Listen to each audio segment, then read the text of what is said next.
Hannah Cranch is the inspiration, and with her husband Jonathan, the founder of FabMo, a nonprofit that rescues high-end designer materials destined for the dumpster and makes them available for creative reuse by educators, artisans, charities, and entrepreneurs. Loyal volunteers give more than 10,000 hours a year to bring in and sort 70 tons of material and repurpose them for visitors to take. FabMo also helps people learn new artistic skills through workshops and informal mentorship.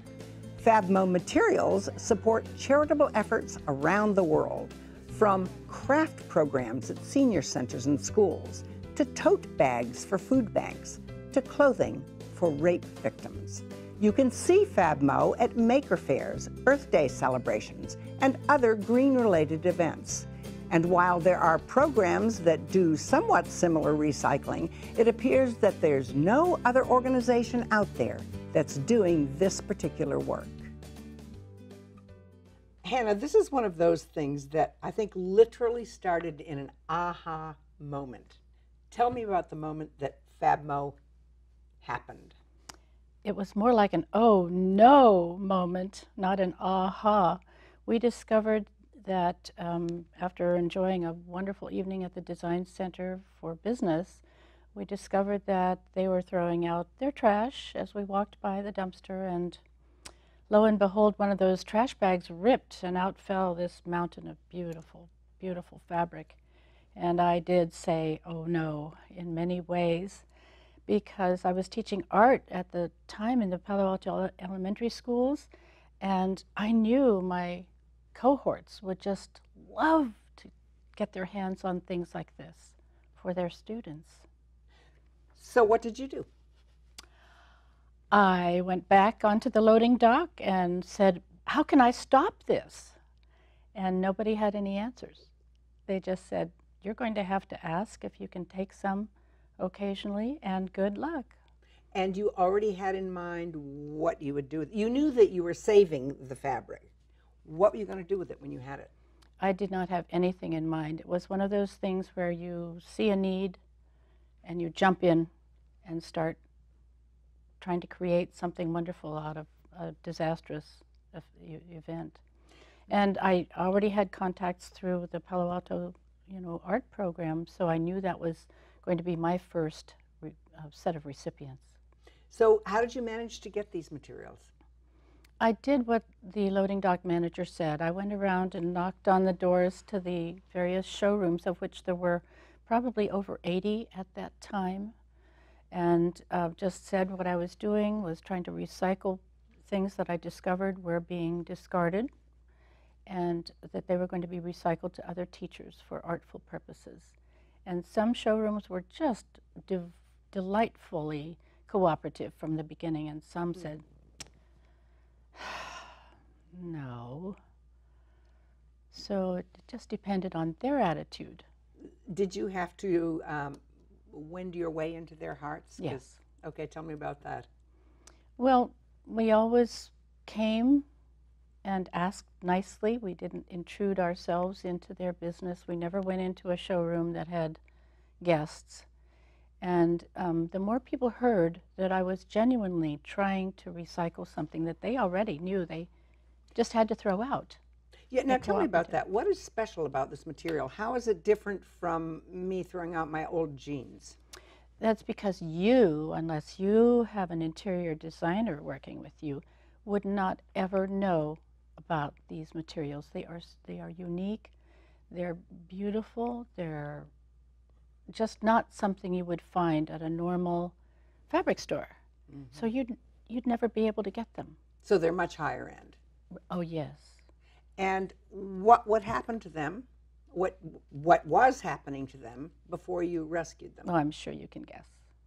Straight into the dump, just like we saw. And dump is landfill, not recycling. Correct. Why can't they be recycled? Textile waste is an enormous problem the world over. Firstly, textiles don't break down. Sometimes takes 95 to 100 years for a piece of material to break down. Wow. And in addition to that, materials are being made with products that are no longer natural. The natural ones will break down, but all of those polyester knits, that doesn't break down very easily. So it is, textile waste is mounting everywhere in the world. So you take these leftovers and you repurpose them at first at schools. What kind of a reception did you get when you took them into the schools compared with the reception you got with the design houses? Well, most of the time the schools couldn't wait. They said, oh, wow, what a gift. Thank you. Can I put them in the teacher's room to share? And that's exactly the type of thing I was looking for. As I expanded from just delivering to Palo Alto, though, it was interesting and somewhat sad to see the difference in opinions. A school in Redwood City said, oh, no, I don't think we'll ever use anything like that. And I went, really? And then, sadly, also a school in East Menlo Park said, I wish we could take them, but there's nobody here that will have any time to use or create with them. So there was sadness in two different ways. Which is harder, finding materials or finding people to use them? Well, now finding people to use them, because our amount has increased hugely, going from one little grocery sack every 6 weeks to over 70 tons a year that we're picking up now. Tell me about that process. This started out in your living room. Mm-hmm. Now it's clearly much bigger than that. Give me a before and after picture. But the before picture is that after taking things around to the school districts, I was up to about 5 different school districts that I delivered to. We ended up finding ourselves in the middle of summer with the schools closed and no place to go. So we did a Craigslist ad, and if you can imagine yourself reading the Craigslist ad that said, beautiful, free interior design materials, come and get them, you can imagine the sewers out there saying, oh, but the location was a little bit of a stickler. They came to our house, and there was one woman who said later that her husband told her not to go in if it's a private residence. You don't know what's happening in there. So we had piles of fabric on sheets on the floor because we had no extra tables. Fast forward to now. Well, fast forward to now, we have a fantastic but small warehouse and presentation area very close by the studio here in Mountain View. It's just a wonderful place. Too small, but wonderful. You also offer programs or ways of helping people use the materials. Tell me about some of those. A lot of that is person to person. Someone will come in and say they've got a project going, or they're working with a particular charity. What can we do to help? What can we do to support that? So it's a one-on-one kind of thing with just a welcome to some materials. Here, take them. And that's true of teachers as well. But once a month, we have a kind of drop-in that we call FabMo, just like FabMo. So you can come and work on your own projects and get a little help, little skillful help, or you can join our FabMo volunteers and sew tops and pants for a program called the Grateful Garment of San Jose. And if you haven't heard of them, it is an organization that provides clothing for rape victims because they have to leave their clothes behind when they are released from the hospital. Wow. So that's one way. We also have occasional workshops for people. We have a paper crafting workshop and knitters and weavers workshop and things like that. So, what are examples of the kind of people and projects? Do you take people who are professionals, seamstresses and so on mainly, or do people walk in off the street and say, I want to do something new and creative, or how does that work? Who comes? Everybody, artists, teachers, handcrafters, home sewers, home schoolers, people who have just retired and don't know what they're going to do with their lives. They want to get involved in something creative instead of work, work, work. All sorts of people come. Besides sewing seams and stitches, what can I make if I show up? Well, it depends. If you like leather, we have leather. If you like wood, we have wood scraps. If you like metal, you can work with metal. And tile, we have gorgeous, gorgeous, beautiful tiles. We have a lot of people who are interested in mosaics and working with their hands and working with kids. There's a commemorative bench in East Palo Alto built with our tiles. So How is your organization different from other organizations that might do something similar? we focus only on discarded items from the interior design world. And those that I just mentioned to you are only a few of them. We get beautiful wallpaper, and so crafting with wallpapers is good for card making and scrapbooking and things like that. Whereas raft and scrap, the two most closely aligned organizations here on the Bay Area, take recycled materials from a much broader base. They take commercial discards. So they would take my old jeans. Yes, although we would probably take your old jeans depending on what somebody wanted to do with them. Okay, okay. I want to get into the kind of the nitty-gritty of what it's like to be there and what you have observed, the transformations, because I hadn't actually appreciated the extent to which you've seen people grow. Tell me about some of those. Well, when a volunteer first comes in, they're usually so overwhelmed that they're pretty quiet. There's a lot of fabric and a lot of stuff to do with the fabric. So everyone's quietly working and getting more accustomed to the way we try to do things to present the materials to people. And then gradually, you know, their liveliness catches. They catch fire. They catch the FabMo excitement. They say, I can do this, or, well, I'll help with that. So they become more relaxed and more excited about working with all the resources that there are. We are a resource heaven for people. And you've seen not only artistic and personal, but even professional development on pretty high levels. Tell me about one or two of those. Isn't that funny? Well, it's not necessarily a high level, but we've had a person who came from a very well-paying financial accountancy type job. She was let go from that job, and because she was a seamstress before, she said, I'll just maybe do some repairs or sewing, you know, tailoring. Well, she became infatuated with our leathers and began experimenting in sewing with leathers. She now has a very heavy-duty professional machine. She sews out of her home, but she makes the most glorious handbags and other kinds of leather purses, clutches and things like that, and sells them online. And she hopes to retire from her new job and just do that.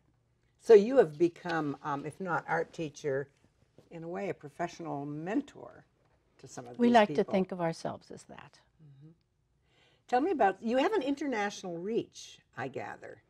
Oh, yes. Tell me about that. Well, it's not international, but one of our favorite people comes to Hawaii, from Hawaii to our selection events. She gears it just right to visit her family. But then our materials go to many places. There's a woman from the Philippines who takes just suitcase after suitcase home to the little village she grew up in there so that they can sew things and make money and survive. There's, you already know about Susan and her connection with the gorilla sanctuary in Cameroon. There's a minister who took an entire, whatever those are called, containers of clothing, fabric suitable for clothing, as well as the materials from the Design Center back to a brand new school and orphanage in Ghana. That was pretty wonderful to hear about. How does this compare with your life as an art teacher? I'm going back to that mentorship thing. How's it similar? How's it different? What are the threads, as it were? Well, I guess it's different in that I spent less time teaching art than I do spend now at FabMo. FabMo is a very time-consuming but very life-fulfilling project. I get to see the same kind of light bulbs, though. just if you're working with a bunch of kids and they say, "Oh, I love that, Mrs. Cranch. Can I do that one again?" It's pretty much like seeing someone say, "Oh, I see. You showed me how to do that. Now I can do more at home." So there are those really neat times when someone finds out that they can do something on their own. That's really neat for them. Is there one that stands out? Maybe not. Maybe there are too many. Oh, a person who discovered that about herself? Yeah. Well, yes, but it wasn't so much in making something. It was discovering that she had a different personal potential.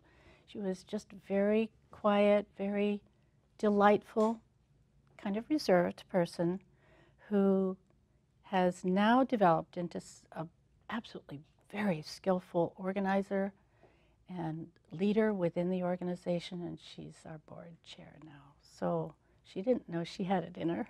Wow. So that's Pretty, that's a pretty real neat. shift. Yeah. Do you have or have you developed a greater message when you stand back and look at what you're doing and the world in which you're doing it that you'd really like to tell the world? I don't know that it's developed, it's just expanded. And it goes back to what you asked me a little earlier, which has to do with why do we rescue this stuff? Why shouldn't we just let it go into the waste stream? Well, the waste stream is hugely impacted by textiles, and why should you throw out something as beautiful and reusable as this great, great amount of materials? So to expand that a little bit, environmental sustainability means we each have to do a little bit of something within our lifestyle to make things last longer, try to keep things from going into the waste stream. And I think FabMo, seeing how many different ways it can reach to people, is just expanding on that idea of sustainability, and let's work and keep working toward it. I get the sense that the way you work is less do this, do this, do this, and more of a shift in mindset. You have to. You can't tell, I can't tell you stop wearing those jeans. Mm-hmm. You really have to encourage people, well, think about it in this way. What could you make with that? Could you do your own tote bags instead of going and getting those plasticky ones at the store? What else can you do to change what you do? There's a cute little project with yarn that you can use to make dish towels. You don't have to have those throwaway things. You can make your own dish towels and soap cloths. You have said that this job, as it's become, never gets old. What do you mean by that? Too much beauty, constantly surrounded by beauty, always being able to touch and see things. The world of textiles is both, sensory, it's tactile, but it's also visual, so there's never any way to get bored with it. And again, seeing how people use the products, use our materials, is never-endingly new. It's just great.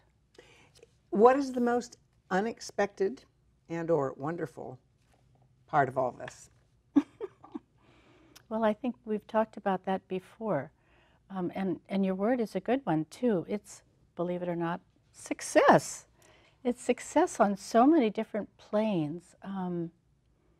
Somebody said, well, you are the victims of your success, aren't you? That's a phrase that is used. And we were noticing how true that is, because we've gotten so big.